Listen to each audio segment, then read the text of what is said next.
I am not a part of Mr. Beast's target demographic, so I've never really paid much attention to him. I don't know much about him, his show, or the people around him. For me to become familiar with him, it would take a major story for me to give a shit.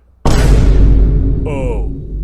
So it looks like one of Mr. Beast's closest friends, the one called Ava Chris Tyson, was sending inappropriate messages to minors. This motherfucker clearly has, to say the least, boundary issues. So as part of my investigation, I downloaded the message logs of his Discord server that he was using to speak to underage children, which also means I'm gonna have to get my hard drive wiped after making this video. FBI, open up! I just looked up some keywords because this file is dense and reading all these messages would immediately make me a virgin again, but they read like you would expect.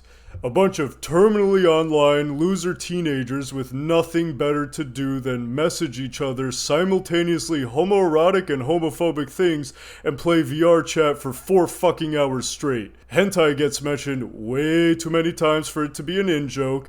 They talk about crypto and they talk about music. Now, most of it would be pretty standard school shooter teenager behavior, except for the fact that one of them is a grown-ass adult and he's posting nudes of himself! Like, seriously, what the fuck is this? What is this? Daddy, chill. What the hell is even that? Thank God that the images weren't posted in the chat, because if I got flashbanged with woman peen, it would take me a whole lot of Fent to fix my psyche.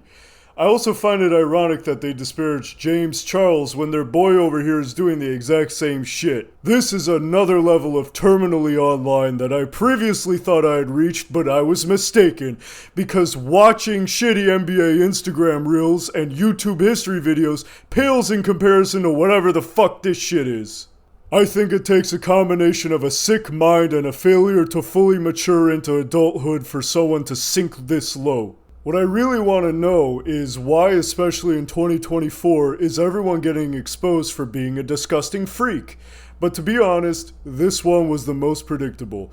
This guy works on a kid's show, he has access to kids, he acts like a kid, and has the interests and hobbies of a kid. He's the next Dan Schneider. Let me be crystal clear, it absolutely doesn't excuse it, but this one should not come as much of a shock as, say, the allegations against Drake or Diddy or Dr. Disregard age of consent laws, because they're supposed to be alpha males with money and bitches, but they still like bussy. Cat Williams was right when he said everyone was gonna get exposed in 2024. All lies will be exposed, that's all. And anyone who takes that the wrong way, know why they take it the wrong way. The truth is the light. I don't think he's a modern Nostradamus. I think he just made an easy judgment about society. We've grown too permissive of bad behavior in our culture. There were people defending Drake and Diddy and R. Kelly, and now there are people defending this fucking creep. And the fact that this piece of shit is trans just adds a whole nother layer to it, because now people want to play their little games and make it about something that it's not, instead of just condemning this sack of shit and moving on. It really makes the whole MAP movement sound even more insidious, because they've been pushing to normalize this kind of behavior in society, and I'm worried that with enough gaslighting, they might actually be succeeding. So I'm gonna say one thing before I head out. How fucking hard is it to just, like, stay the fuck away from kids? Especially if you have children of your own? There's just so many fully developed adults, and all these famous people gotta go hit up some high schoolers' DMs, and it's not just gross, it's genuinely flabbergasting. That concludes my remarks for today. I have spoken.